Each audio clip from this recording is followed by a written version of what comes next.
the arrangement. All would have been well had Lord Conobar kept his end of the bargain. But he was a foul man who bargained with coin he did not possess. Osen was led off to a field and slain, left for dead. Flemeth spoke to the spirits and learned of the deed, and swore revenge.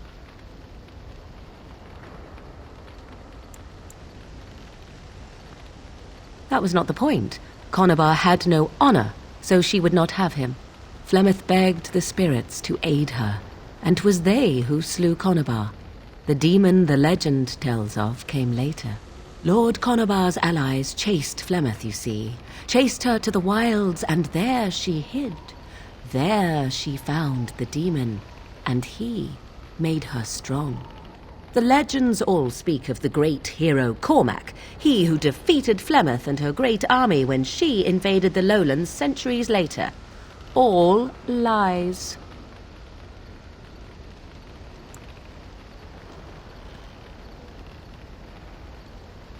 The truth of the matter is that there was never an invasion. As Flemeth tells it, the Chastened never raised an army under her banner, and she never fought with any warrior named Cormac. Cormac led a brutal civil war against his own people, and later claimed it was to vanquish evil that had taken root amongst the lords. Thus, he was hailed a hero. Flemeth was only attached to the legend much later. Perhaps 'twas due to the great war with the Chastened that eventually came, but Mother claims not to know how it began.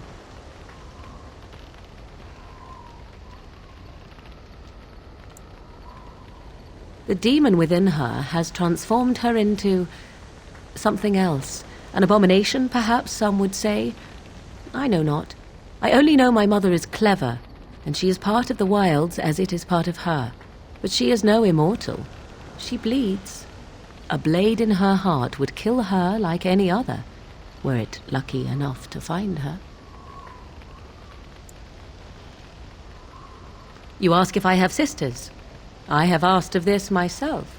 The stories tell of many witches of the wilds after all, not just the one, and these tales existed long before I did. Flemeth refuses to speak of other daughters, if they existed, so should I believe I am her first? I doubt that too. The Chastened tell of a falling out between Flemeth and her daughters. They say that one day she hunted them all through the wilds and ate their hearts. It may be true. I have never seen another witch or heard of one. Perhaps one day Flemeth will eat my heart as well.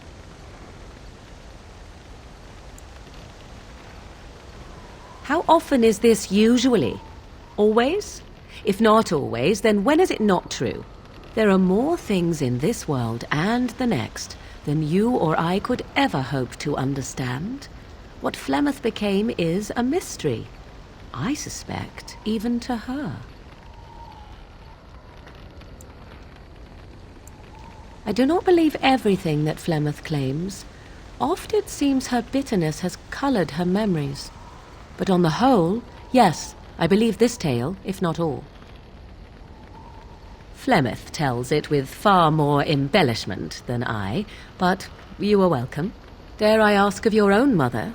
Few are abominations of legend, 'tis true, but I find myself curious nevertheless.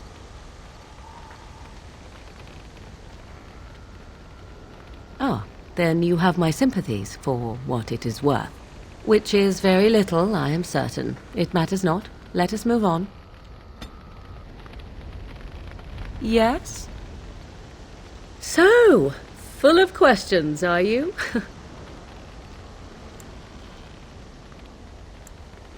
I assume you were actually asking whether Flemeth herself gave birth to me. Truly, I do not know. I once asked Flemeth that very question, and she merely laughed at me. 'Tis not inconceivable that she could capture a chastened man, or perhaps change to a more attractive form to attract him willingly. I find it more difficult to imagine her with child.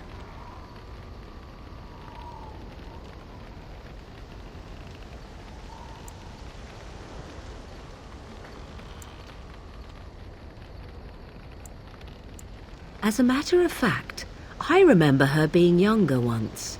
She had black hair, much like my own, long and lustrous. But how could that be if she is centuries old? Has she become wizened only recently?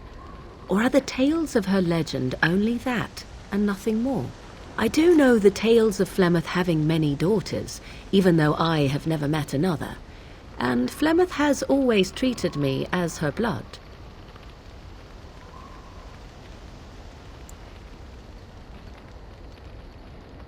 What an odd thing to say! Why must love enter into the equation? Flemeth taught me everything I needed to learn. How to survive, the meaning of power, the truth of men. If other mothers do not teach these things, then I believe them the lesser. Room for coddling and weakness? Why should such things be desirable? Take yourself. You do not honestly desire such things from me, do you? 'Tis better to be free of such cloying and cluttering delusions as love.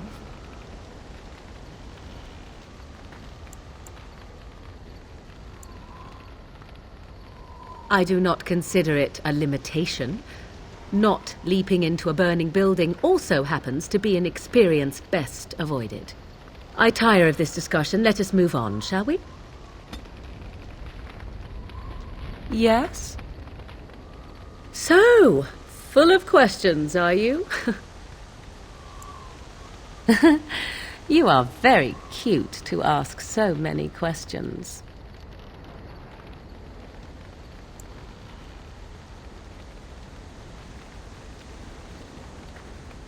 Really? Perhaps we should be wrapped in ribbons and adorned with flowers. So cute are we, too. My mother has been hunted from time to time, yes, by Templar fools like Alistair, which should tell you how successful they generally were. Flemeth made a bit of a game of it, in fact. The Templars would come again, and she would look at me and smile and say that the fun was to begin once more. I am unsure. I was too young to understand, and perhaps 'twas bravado on Flemeth's part, or perhaps she was merely amused. I will never know. Flemeth would warn them, once. 'Twas a warning they inevitably failed to heed. And then the true game began. Often Flemeth would use me as bait, a little girl to scream and run and lure the Templars deeper into the wilds and to their doom.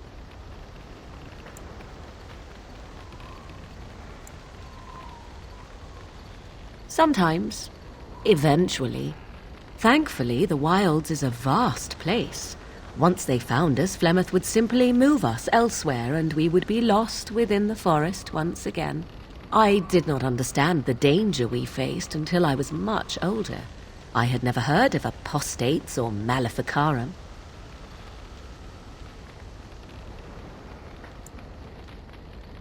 You do not know? The zealots use that word for any magic they do not control.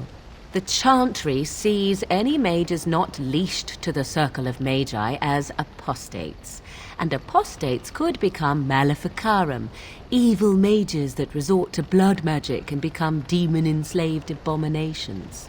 It may even be true. Still, those of us who prefer freedom see no reason to submit.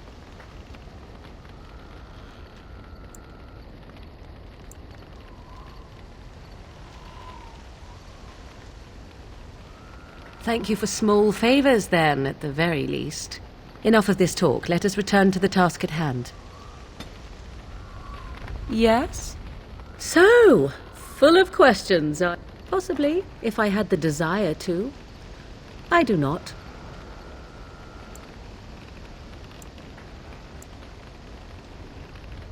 Yes? We are in camp, so 'tis as good a time as any. What's this? 'Tis a rather odd discussion you seem to desire, leaning in so closely. Not unless you stop.